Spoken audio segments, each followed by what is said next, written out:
Hello friends, அதிகமான fibre content இருக்கிற மாப்பிள்ளை சம்பா அரிசியில் கஞ்சி எப்படி செய்கிறதுன்னு இப்போ பார்க்கலாம். இது வந்து சுகர் பேஷண்ட்ஸ்க்கும் ரொம்ப நல்லது. இதில் வந்து இம்யூனிட்டி ரொம்ப அதிகமாக இருக்கிறதுனால குழந்தைங்களுக்கும் ரொம்ப நல்லது. இந்த அரிசியை ஒரு 200 கிராம் எடுத்து நல்லா ஒரு 2-3 தடவை வாஷ் பண்ணி ஓவர் நைட் ஊற வச்சுக்கலாம். இது நல்லா ஊறட்டும். இது வேகிறதுக்கு லேட் ஆகுன்றதுனால நைட்டே நம்ம ஊற வச்சிட்டோன்னா அது ஈஸியாக வெந்துடும். பாருங்கள், நல்லா ஊறிடுச்சு. இதை வந்து நம்ம மிக்ஸி ஜாருக்கு சேர்த்துட்டு நல்லா கொரகொரப்பாக அரைச்சி எடுத்துக்கலாம். இதை வந்து ஒரு குக்கரில் சேர்த்துட்டு தண்ணி வந்து கொஞ்சம் எக்ஸ்ட்ராவே வச்சுக்கலாம். தண்ணிக்கு அளவு கிடையாது.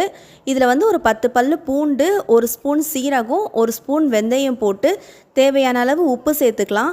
உப்பு சேர்த்துட்டு மூடி போட்டு ஒரு 10 விசில் போட்டு இறக்குனிங்கன்னா சூப்பராக நல்லா கஞ்சி வந்து நல்லா வெந்து ரெடி ஆகிடும். இதில் வந்து கொஞ்சமாக தேங்காய் பால் ஊற்றுனீங்கன்னா அந்த டேஸ்ட் வந்து அல்டிமேட்டாக இருக்கும். இது நல்லா சூடாக தேங்காய் துவையலோட பரிமாறினீங்கன்னா செம்மையாக இருக்கும். ட்ரை பண்ணி பாருங்கள். தேங்க்ஸ் ஃபார் வாட்சிங்.